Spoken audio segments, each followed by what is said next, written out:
乌军攻陷别尔格罗德，占领至少11个定居点。乌克兰积极备战，将托列茨克和红军村要塞化，并进行机动防御。俄军改变进攻方向，未来几个月试图夺取博罗瓦和莱曼。乌军加大空袭，摧毁俄军地下指挥部。俄军损失急剧增加，但战术收益为什么变少了？精彩内容马上开始。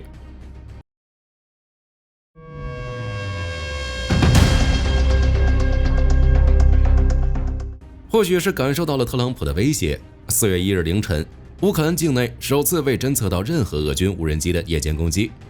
乌克兰武装部队空军指挥部当天上午通报称，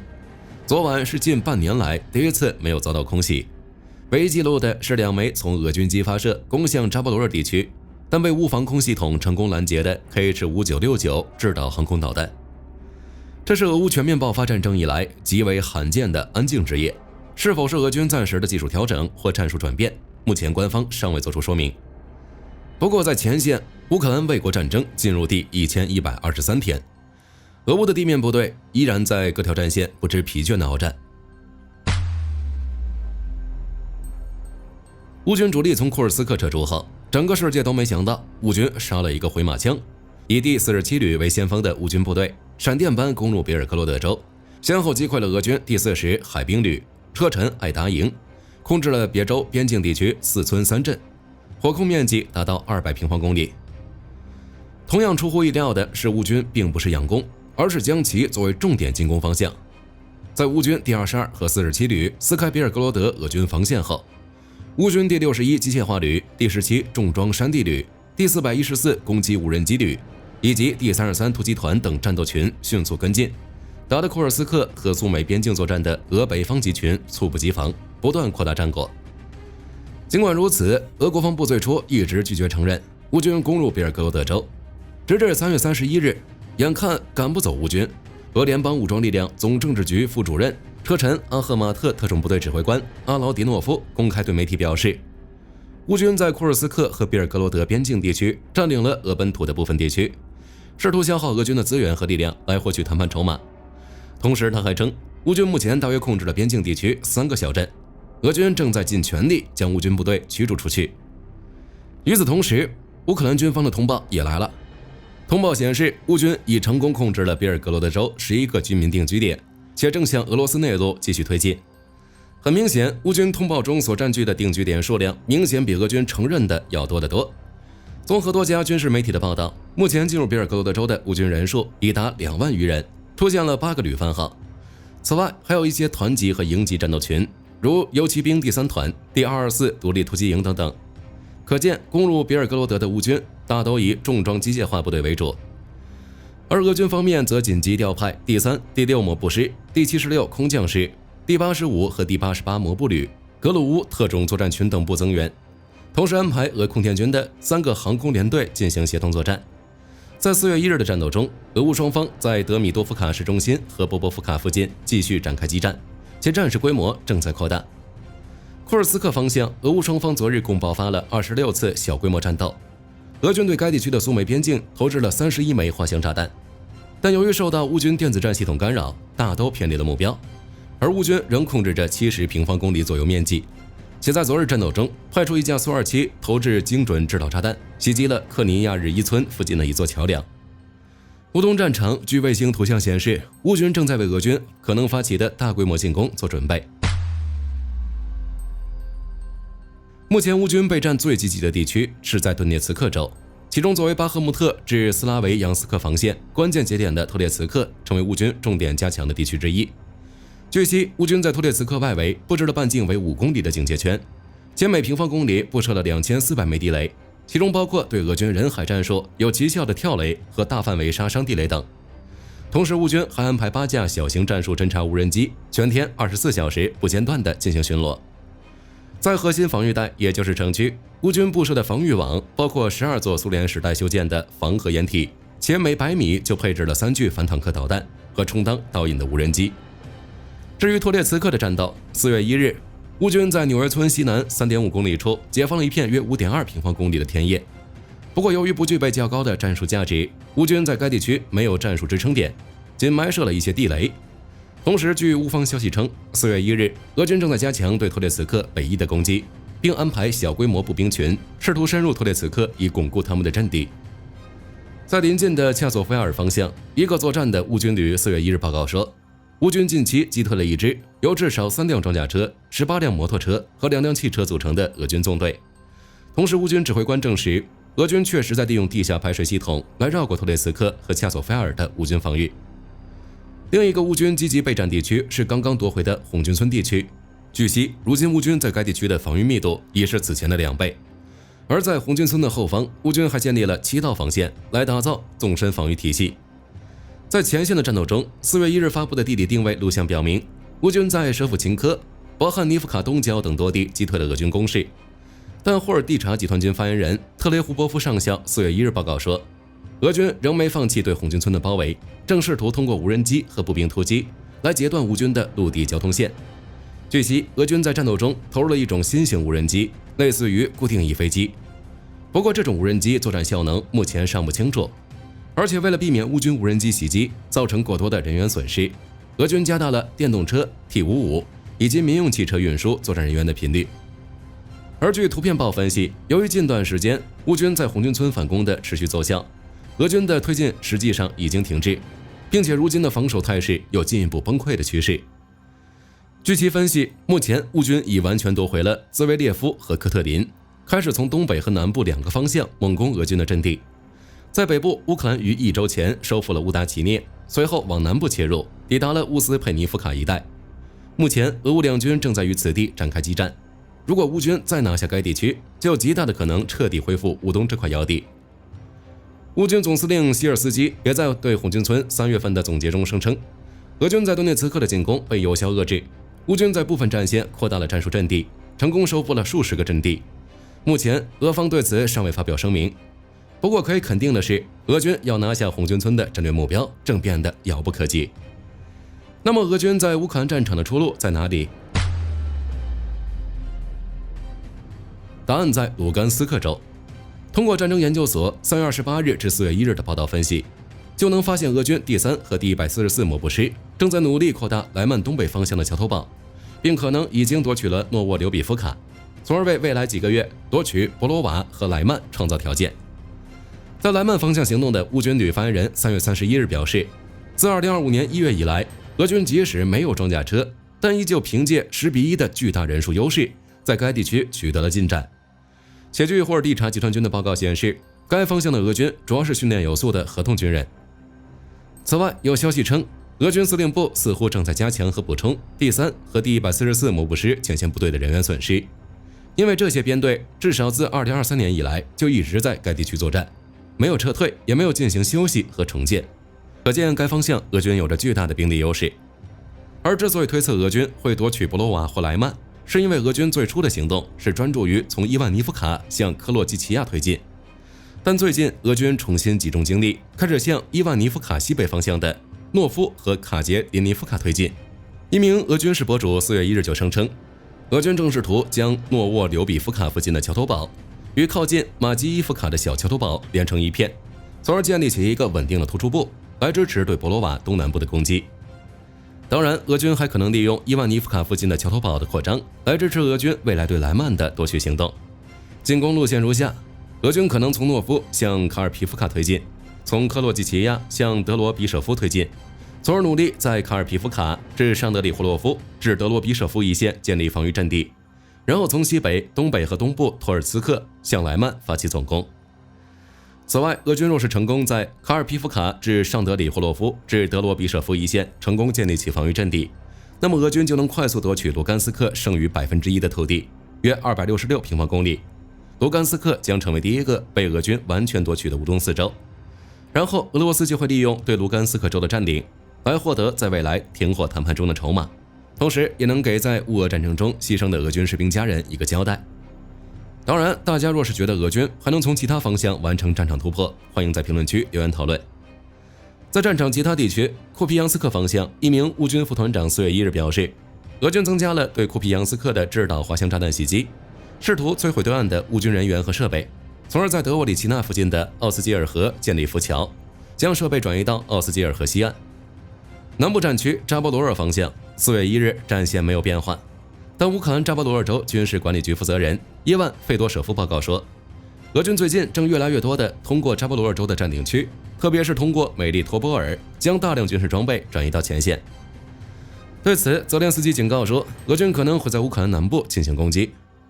赫尔松方向，乌总参谋部4月1日报告说，乌军击毁了赫尔松俄军的地下指挥部，具体地点在奥列什基附近。现场画面显示，乌军米格29发射 GDM 液压炸弹，快速打向俄军指挥部，紧接着传出了剧烈的爆炸声。而前段时间，俄军还曾在赫尔松发起偷袭，准备强渡第聂伯河，攻击右岸的乌克兰阵地，但被成功击退。由此可见，赫尔松的战事也有不断升级的趋势。据乌总参谋部发布的数据显示，4月1日，俄军新增伤亡1540人，损失9辆坦克、37辆装甲车、15门火炮。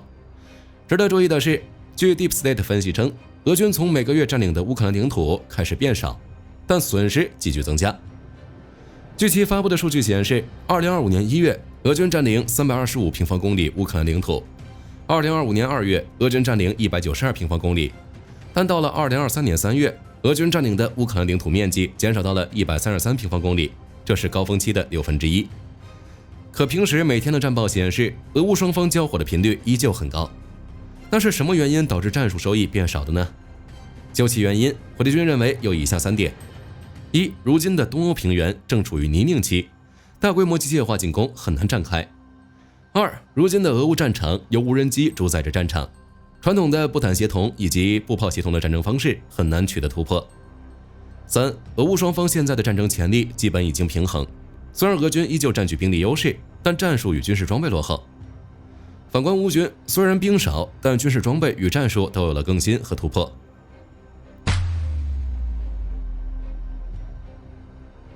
在人员上，希尔斯基在总结红军村3月战况时透露称，乌军延长了对新兵的训练时长，将其增加到了1.5个月，并更新了训练课程，并强调此举极大减少了乌军在3月份的伤亡人数。与此同时，乌军通过更新武器装备来弥补兵力不足的劣势。如据乌克兰国防部发布的消息称，乌军已将国产的40毫米 AGL-53自动榴弹发射器纳入生产体系，它将可用于全地形战车。又或是乌克兰陆军已开始列装国产榴弹炮，乌克兰现代化进程迈出了关键一步。据悉，3月24日，乌军第47独立炮兵旅接收了第一门乌克兰国产的博达纳 B 155毫米牵引式榴弹炮，这是 2S2 自行榴弹炮的简化版本，其安装在改进自 2A36 榴弹炮的牵引式炮架上，炮管长度仍为52倍径，与自行式版本的规格完全一致。不过，受外国制造的轮式底盘供应限制，而乌克兰火炮产量却持续增长影响，乌克兰在2023年12月启动了国产牵引榴弹炮的研发工作，然后博达纳 B 榴弹炮就诞生了，其首次公开亮相于2024年10月，当时并未安装炮盾。而如今，从乌军第47独立炮兵旅发布的照片和视频来看，量产型号安装了炮盾，并在训练演习中进行了部署和实弹射击。此外，通过对比发现，该炮的瞄准系统和后座固定装置均有所改动。值得一提的是，博达纳 B 牵引式榴弹炮的预计重量超过10吨，可由韩国大宇诺维斯高机动卡车牵引运输。那么乌克兰这门国产炮都有哪些优势呢？就像前面说的，博达纳 B 是乌克兰利用现有产能来扩充炮兵部队的关键装备。与自行榴弹炮相比，其生产成本更低，生产周期更短，能在不依赖进口底盘的情况下扩大火炮数量。据悉，博达纳 B 牵引式榴弹炮的成本在150万至200万美元之间，而自行式 2S22 火炮的价格则在250万至300万美元之间。在性能上，博达纳 B 的射程将与 2S22 相当，在使用北约标准155毫米炮弹时，射程估计在40至42公里之间。在射速方面，2S22自行榴弹炮的射速为每分钟5至6发，但博达纳 B 由于没有半自动装弹机，射速可能会低一些。而且与自行式榴弹炮相比，牵引式榴弹炮的机动性较差，因此其重新部署时间更长，非常容易遭到敌方反炮兵火力打击。但鉴于当前炮兵普遍采用攻势防护应对无人机威胁，因此其仍具有重要的战术价值。而且博达纳 B 是乌克兰炮兵现代化的开始，之后这门火炮和新火炮将逐步替代现役的 2A65、D20 和 M46 等苏联老式火炮，这些火炮大都因炮管磨损或弹药短缺难以继续服役。其他乌克兰的国产武器还有导弹、无人机、无人艇等，乌克兰正通过自己的努力来保证战场优势。泽连斯基表示，将与参与维和任务的国家分享技术，包括无人机。自乌俄战争爆发后，乌克兰就成为试验新武器的最佳场地，美欧都先后援助了不少新武器在战场上进行测试。在作战期间，乌军也研发了很多新式装备，并取得成效，重点就是无人机。根据乌克兰真理报的报道，乌克兰将与参与维和部队的国家分享技术，包括无人机、导弹、防空技术。对于欧洲国家而言，在未来战场强调无人作战的情况下，这的确是一个好消息。在无人机方面，乌克兰绝对是世界顶尖，毕竟已经经过实战考验了。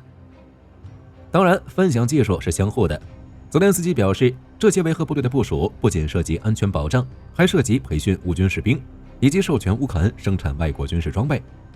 就火力军而言，英法德等国可以与乌克兰创办合资企业，在乌克兰建厂，以生产维护部队需要的武器，这样做更快更便宜。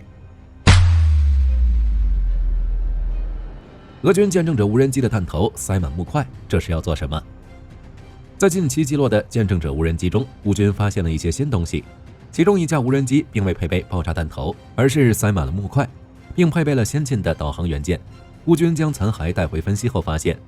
俄罗斯在该无人机上安装一组新开发的16单元天线，专门用于对抗乌军的电子战系统。随着乌军在电子战方面的突破，俄军在对乌克兰本土的袭击中，每次都会有一部分无人机偏离目标，就连俄军精确制导滑翔炸弹都不再精确。乌军无线电技术专家分析，俄军这是通过这架无人机收集乌军的反无人机信号，以测试电子战对抗能力，并不是执行打击任务。至于弹头塞满木块的原因，则是想要通过减轻重量延长飞行时间，以收集更多的数据。在见证者无人机上，俄军类似的改装并不少见。为了进一步提升打击能力，俄军频繁为见证者无人机更换导航设备，加强抗干扰能力。但是俄罗斯在电子元件方面的弱势，相信大家也都清楚。最终能起到多大作用，火力军持怀疑态度。土耳其无人机技术大提升 ，TB3 成功试射超音速导弹。TB3 无人机以 TB2 为基础改进而来，性能相当不错，最大起飞重量 1.5 吨，航程达到1900公里，并且采用折叠翼设计，可以在2栖攻击舰的甲板上起降。2024年6月 ，TB3 就已经进行高空系统性能测试。在飞行过程中，成功达到11000米的高空，创造土耳其无人机的新纪录。在2024年11月 ，TB3 登上安纳杜鲁号2栖突击舰，执行短距起降测试，成功从舰首倾斜12度的滑跳甲板起飞升空，46分钟后返航，并且在没有配备阻拦索与辅助设备的情况下顺利着陆，算是初步具备上舰能力。3月底 ，TB3 成功试射超音速导弹。根据海军新闻的报道，TB3 携带 IHA-122进行测试，首次测试就从50多公里外直接命中一个海上浮动靶。IHA-122具备半主动激光制导能力，可以追击地面与海面的移动目标。不过这次射击是由 TB2 从空中使用激光指示目标，土耳其这是顺带展示了2架无人战斗机协同作战的能力。土耳其之前声称的无人机航母已经初步具备作战能力。美军101空降师组建3个营，以适应未来的无人作战。根据防务新闻报道，为了适应现代化作战，101空降师与第5特战大队合作，利用 3D 打印机技术制造100套无人飞行载具系统，让士兵亲自完成组装，并组建第302情报营、第21通信营和第326工兵营，专职利用无人机打击敌人。目前这些部队处于初始作战能力阶段，已经可以在近期的致命鹰演习中熟练使用。101师副师长特拉维斯·麦金托什上校表示，致命鹰演习的特点就是大规模的调动和机动，以及班级和连级的实弹演习。无论是情报营、通信营还是工兵营，都可以利用自身优势发挥作用。实际演习中，101师的士兵通过模仿观察员在乌俄战争的情况，获取了一定的作战经验。好了，本期节目到这里就结束了。在乌克兰和欧洲都努力维护自身的安全和利益的情况下，大家认为俄军在战场的突破口会是哪里？欢迎在评论区留言讨论。我是火力军，下期再见。